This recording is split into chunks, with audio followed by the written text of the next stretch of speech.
Coming to you from the heart of the Diocese of Savannah, this is It's Catholic, Y'all, a series of conversations about faith and life. Views expressed in this podcast do not necessarily represent the views of the Diocese of Savannah. Welcome to It's Catholic, y'all. My name is Braylon Snow. I'm the Assistant Director of Communications for the Diocese of Savannah. And I'm here with Betsy Orr, the founder of Purification Heritage Center here in Sharon, Georgia. So that's about, I'd say, 2/3 between Atlanta and Augusta. Is that right? That's about right. Yeah, Yes. near Crawfordville. Yes. So we're here for Divine Mercy Weekend, which is also the grand opening of the retreat center. That's right. Thank you so much for being with us. Thank you for being with us. We're delighted you're here. For those who are unfamiliar, what's your mission and vision of this place? Sure. First of all, it's both a project we've all been working on for a while, but it's also a place that you come to for rest and renewal and rejuvenation. And it's founded on this very unique site here in Georgia, the site of the oldest English Catholic settlement since Georgia achieved statehood. We have the oldest Catholic cemetery in the state, at the site of the oldest Catholic church and school in Georgia. And now we're building a new place of retreat on the 200 acres where the first Catholic congregation lived in Georgia. So it's a project that a team of people has been working on for a while, but it's a place that we've created for people to come to. And our vision statement is a sacred place to seek, find, and renew faith. So we hope those that come, both Catholic and non-Catholic, find this the perfect place to disconnect from their busy schedules and intrusive technology and really deepen their faith, gain some quiet time, some rest and renewal. So it's, like I say, it's a project, but it's also a place to come. You know, it's interesting.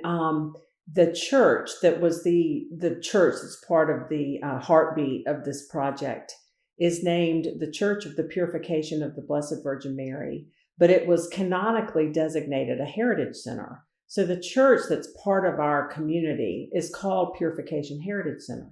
And that's what the name of our nonprofit is called. But we thought that was a mouthful and people had trouble remembering that.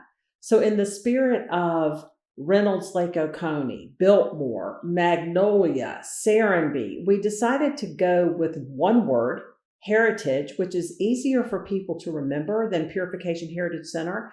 And it's really our umbrella brand for all that's taking place out here. And it's really, taken off. People remember heritage. It's easy, it's short, and it really represents, Braylon, what we're trying to do. We're trying to build on the heritage of the past, the last 230 or 40 years of Catholics who've been here, but we're trying to create a heritage for the future as well. So that one word seemed to work well. So that's how we're starting to brand ourselves. How long has the preparation process been going on? That's a good question. Yes. So really it's been going on for 20 years because the Lord inspired me with an idea 20 years ago before I was even Catholic about a place of retreat where families and individuals could disconnect from this kind of busyness that has encaptured all of us and reconnect with each other and with the Lord. So the idea started circulating and percolating in my mind 20 years ago.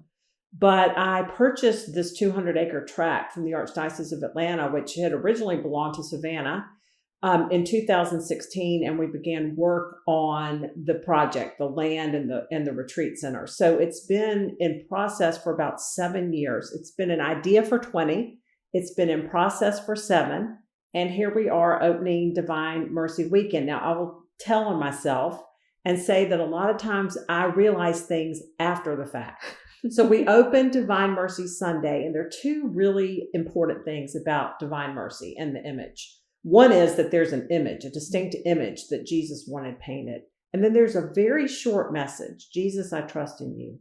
And back when I was teaching Bible study in Atlanta, a friend of mine who was a co-teacher and I started presenting artistic images for each of our Bible study lessons so that people would have something to meditate on visually as well as read in the scriptures. So we've become the era of image, haven't we? Image is so important. And so I started incorporating that into Bible study lessons. And we have incorporated that on the property. You'll see while you're here, we have lots of art. We have image with every scripture in all of our prayer stations. So that part of the Divine Mercy devotion has been important. And then the Jesus, I trust in you.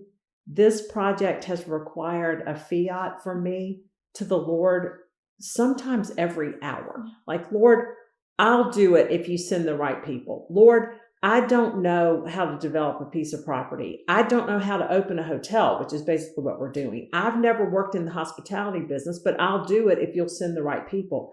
So the imagery of the divine mercy and the short but powerful Jesus, I trust in you, really represents a lot of my Catholic life. And so it didn't occur to me till afterwards when we set the opening for this weekend that, wow, this is a weekend that's very meaningful to me. And I didn't realize it till after the fact. So I'm telling on myself in that way. I wish I could tell you it was more divinely inspired, but it was divinely inspired. I just didn't realize it till after the fact. I guess that's how you know it was, right? Exactly. I didn't think of it. The Lord did. That's right. That's great. So speaking of how you got involved, can you tell us more about your path to get here? Sure. Yes. I was raised as a Protestant Christian in Atlanta from a very devout household. Really, my Christian faith has always been a part of my life. I've never particularly fallen away from the faith. And, but about probably 15 or 16 years ago, I attended a silent retreat with a friend of mine in Atlanta. And I thought it was just going to be a retreat of napping and rest right after Christmas, but it was really a mini version of the spiritual exercises of St. Ignatius of Loyola. And it was being led by a Catholic priest, Father Paul Moreau, who's in Athens currently. And it was so enriching and so Christ-centered that my Protestant friend and I started wondering, gosh, what is the protest in Protestant all about? And 18 months later, we had read so many books and studied so much that we were received into the church. So that was the first step that had to happen. And in fact, Braylon, when I was in the conversion process, I was in my study one day, and I remember not hearing an audible voice, but having this very deep impression from the Holy Spirit: I cannot fulfill my purpose in you unless you become Catholic. So that was about midway through the conversion process, but I knew I was sort of done for at that point. So that had to happen to get me here. Actually, a series of other sort of strange things happened. Right after I became Catholic, my husband was diagnosed with a fatal brain tumor. And they told me he's going to live 10 months. And I begged the Lord to have him live as long as possible, if not be fully healed. And he lived about 3 years. So I became a single parent when my kids were going into high school. And a series of other family things happened. And all the while I was clinging to my Catholic faith, studying my Catholic faith, teaching Bible study at Christ the King in Atlanta. And I guess finally in the Lord's timing, the moment came where my kids were out of the house. I had the freedom and the resources to pursue this idea that he had planted in my mind way before that. And all of a sudden, this time opened up for me to do this. So a series of both personal things providentially happened to give me the opportunity to work on a project like this. And although I had been thinking about it for years and years and years, this was the time to get it done. So both in my personal life, my work life, friendships, being received into the church, all of that brought me to this point. That's just God. Well, I always think back on this. It is God.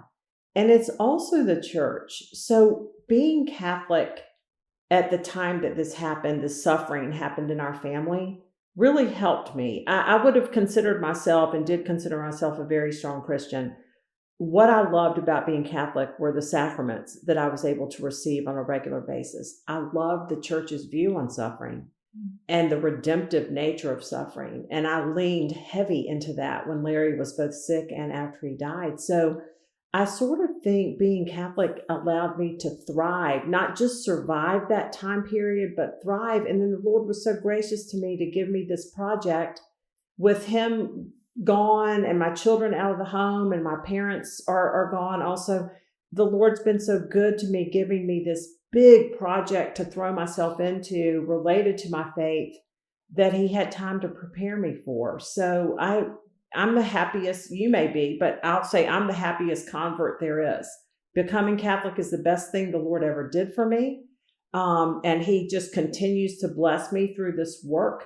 And I would not have been able to navigate, I think, the suffering in my life as well as I tried to navigate it had I not had the church, tradition of the church, and the church's view on a lot of things to really uphold me through all of that. What are some resources that people have available to them if they're here for a retreat? When they come to Heritage and come to the property, there are a number of things that you can take advantage of without feeling like you're kind of overly scheduled and overly programmed. We've got these beautiful walking trails all over the property, and probably 4 or 5 prayer spaces that are based on Catholic devotions, but very accessible to people who don't have a Catholic background. So you can get out and pray the joyful mysteries. You can go to our Seven Sorrows walk. We have a prayer space called Resurrection Meadow, which is the Stations of the Resurrection. We have an encounter garden up here near the lodge. So out on the property, you have a lot of places to sit, to be in fellowship with people, to pray. We have a pond house where you can fish. The pond is stocked with fish. And then at Pine Lodge, which is the main building that all of these cottages surround, we've got a chapel and with a mosaic of the scene of the presentation of the Lord from Luke's Gospel. We have a library filled with all my favorite conversion books. We've got beautiful courtyard outdoor seating. We have a screen porch where I'm going to visit with people who come on Fridays if they want to know more about the story and how this happened. And then the cottages themselves are appointed with kitchenettes, and you eat over at the lodge, your lunches and dinners, but breakfast is on your own. And we've tried to think of everything that you might need in a cottage, as well as a common space like this in one of the cottages where we are. So what we're hoping is the resources and the meals and the prayer spaces that we're able to provide will allow you to park your car across the street and enjoy the weekend without ever having to go anywhere. And then we offer on Sunday a Mass at the historic Church of the Purification on your way out, so to speak, so that people can attend Mass at that church and get a feel for that building and that structure as well. So cool. I mean, just we're kind of thinking through the history of our state. Yes. You know, to have that be the oldest Catholic church in our whole state, that is pretty unique. It's pretty special. It is. The actual oldest structure was a log cabin church, that was built in 1792. And it was torn down, and then a second church was built. And then we outgrew that, and then this third church was built. So the church where we offer Mass is the third church they built because the congregation was so thriving that they kept outgrowing. So I like to say that building is the third structure of the first Catholic congregation. But the very first Catholic church built that's recorded in all the history documents was a little log cabin that we think was called Most Holy Trinity. Nice. So there's quite a history out here. Well, and it's something we share. Our two dioceses. Yes. Predates time when we had two, Archdiocese of Atlanta, where we are now, and our Diocese of Savannah. So it really does, I feel like it really brings people together. A significant chapter for Georgia Catholics, because we have the Georgia Martyrs, which everyone in the Savannah Diocese are familiar with, and the beautiful artwork and statue down in Darien, and the cause for canonization. And at that point, the Georgia coast was still part of Florida, but that's a significant part of Georgia history because now it's the Georgia coast, right? So then we've got this English Catholic settlement of people coming down in 1790 to establish this first congregation. So these two chapters of Georgia history are so important. And we belonged to Savannah for 100 years. Charleston Diocese prior to that, Baltimore Diocese prior to that, and now Archdiocese of Atlanta. So we even have a priest, Father Jeremiah O'Neill, buried in the oldest Catholic cemetery here, Locust Grove Cemetery. His portrait hangs at the Cathedral of St. John the Baptist. And on his tombstone, it says Diocese of Savannah, Presbyter, Diocese of Savannah. We have Flannery O'Connor's ancestors buried here.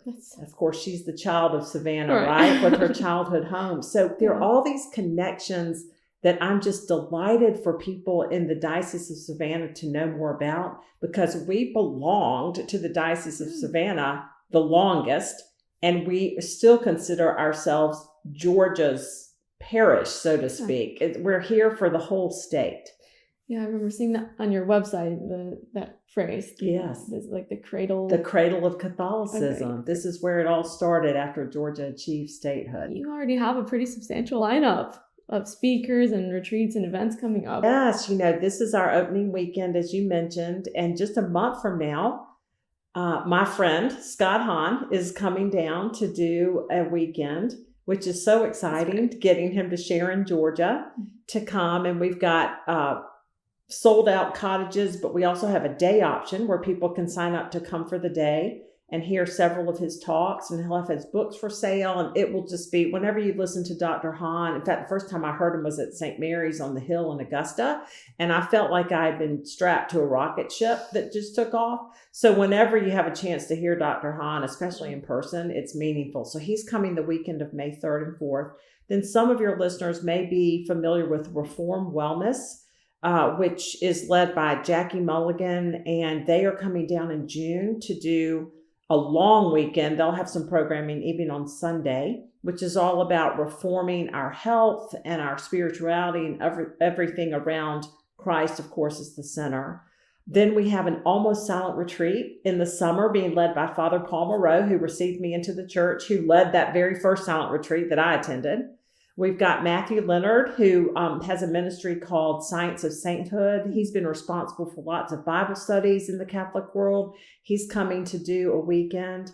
And then Augusta's favorite, Rachel Balducci, is coming. Hey, Rachel. Yes, she is becoming a friend of our effort, and she will do a program in October. The Family Room, a group from the Quest Atlanta, is coming. We have just a great lineup of speakers, and we even are trying to come up with a weekend for the Vatican astronomer to come and do a program. We have very dark skies here, and I'm hoping in early 2025, he and I have been in touch with each other, that he can come lead a retreat about faith and science and the beauty of that. So we're even working on the 2025 programming. But what I want you to know, Braylon, as well as the listeners and viewers, is we have lots of groups signing up with their own programming. In other words, we're sponsoring a number of things ourselves, but we have all kinds of groups coming, Catholic and non-Catholic, who are coming with their Bible study group or their leadership team at work, or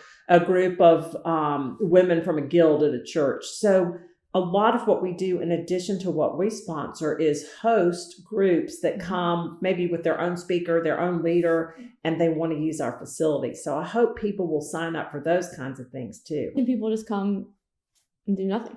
Exactly. Correct. Yes. And, we're almost operate like a hotel, in that you could go onto our website and sign up for just a night to come. And sometimes that's a good way for people to experience us first. If they don't necessarily want to come for a retreat, they can come and spend the night and see what the cottages are like and see what the property is like. And then hopefully they'll have an idea. Oh, I should bring my Bible study group back over here. Oh, I should bring our finance council from our parish back up here. Oh, the Chancery in Savannah should come do a staff retreat up here. You know what I'm saying? So, yes, that's a great way to experience it. Just come and do nothing.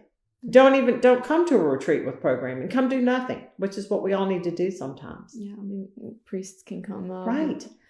Like people just Bishop maybe Parks need to get has out been of there. here. Oh yes, Bishop Parks has been here. Bishop Boland has been here.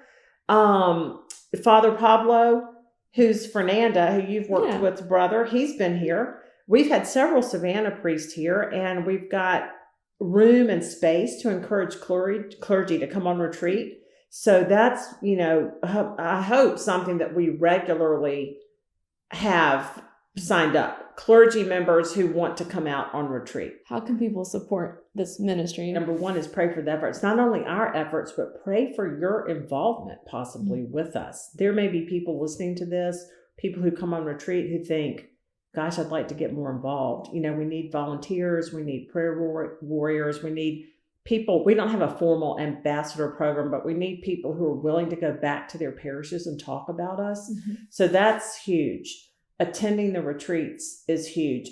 Coming and supporting the mission so that we can thrive and continue to be here. The third thing would be making a contribution to our nonprofit arm, because the nonprofit arm of what we're doing supports programming, supports clergy renewal, supports conservation, supports the upkeep of the historic properties. There are a lot of things that the nonprofit does. And if people make a contribution to that, of course, they get a tax write-off and they help us further the mission. What you're going to see while you're here, Braylon, is my fiat to the Lord for my part of what he called me to do. But we feel like he's calling us even further. We want to revitalize this whole district, and the nonprofit arm is really important to us. So making a donation would be very valuable as well. So praying, we call it pray, stay, and sometimes I laugh and say pay, but it's really pray, stay, and give. And those, we're trying to keep it very simple. If people would do those three things for us, this will be a ministry that will be able to provide a heritage for future generations. How can they find you online? How can they get in touch? To find us, you would go online to heritagega.org, Heritage Georgia, heritagega.org. And there you'll find all kinds of information as well as a phone number. What I want people to know is God has seen this project through in a way that I never could have individually, nor could anyone else on the team individually. It's been a collaborative effort.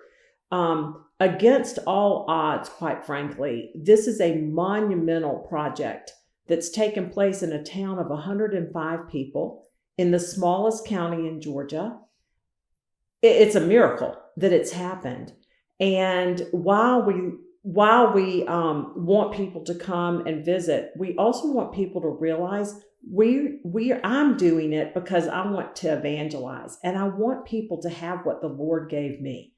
By bringing me into the Catholic Church, he gave me this full richness of the Catholic faith. I know you feel that way as a convert also, and I want people to have that. So this property is designed to invite you, not in an intimidating way, to explore faith, to go deeper, to consider the church, and dive into the beauty of what Catholicism is, even for our non-Catholic guests. So historic preservation is a big part of what we've done, but evangelization is the most important part of what we're doing. And I hope that people will lean into that idea to help us further this mission and come themselves, but also bring others. I need people to go home after they've been here or after they've listened to this and tell other people about it, because word of mouth is the best way for our mission to advance. And so if people could help us with that, that would be terrific. You were on Quest Atlanta. Yes. You did a podcast with them. And I remember hearing that it was ecumenical, or at least ecumenical friendly. Yes. But still very Catholic. Someone like me never planned to be Catholic. No. Wouldn't have. I don't think anybody ever does. No, probably not. Yeah. They never would have gone necessarily to a Catholic retreat. Just kind of naturally God calls you in. There's that phrase, it's used in AA and it's used in the Catholic world too. We propose, we don't impose. So what we're proposing, which you'll see while you're here, is a beautiful way to pray, a beautiful way to understand the scriptures and the mysteries of our faith, a beautiful artwork to look at, a tradition of 2,000 years of a lot of smart people thinking through the Christian faith. And we're trying to tap into that. I'm so excited. We have a group, one of my best friends in Atlanta is coming with her group from Peachtree Road Methodist Church next weekend. We've got all kinds of groups coming, but our mission statement says we created a welcoming Catholic environment that serves local and faith communities. And so that Catholic element is there, but it's designed to invite and not impose. And even the townspeople, and there aren't many Catholics here in Sharon, have appreciated what we've done. And we have their support, which has been extremely meaningful to us as we've done this. So I think you're exactly right, the balance we're trying to strike here. One piece of advice I would just share, not only related to our effort, but to my own personal story, is to not be scared to give the Lord your fiat. I mean, there are times that it can be scary, but by saying yes to whatever God calls you to do, he just blesses it so abundantly. And what I'm hoping is people who listen to this, who love what we're doing, who come here and visit and are blessed by this place, will give a fiat to get involved with us. But if it's not with us, whatever the Lord's calling you to, giving that yes can be kind of scary. But I can now look back after 7 years of working on this project and think, wow, this is beyond anything I even imagined 20 years ago. So fiat seems to be my word lately, that I've thought through a lot. And I just encourage everyone to think about that related to us, but think about it related to what God's doing in their lives. This is a big year for pilgrimage with the National Eucharistic Congress. Yes. There's people coming to that. I'm glad you said that. This is a place of pilgrimage already. Mm-hmm. And I could see us possibly being designated a shrine at some point in the future when we're a little bit more stable, have a little bit more people involved. There are only 2 churches named for Mary's purification in the whole United States. Mm-hmm. And the church here is very humble. And it's we've really leaned into that story of her purification and the presentation of the Lord listed in Luke's Gospel, chapter 2. And there just aren't a lot of other churches named in that way or leaning into that. And so already, as Archbishop Hartmeyer likes to say, who used to be the Savannah bishop, this already is a place of pilgrimage. One day that might be formalized. But we've got this unique site where Catholicism first began after Georgia achieved statehood.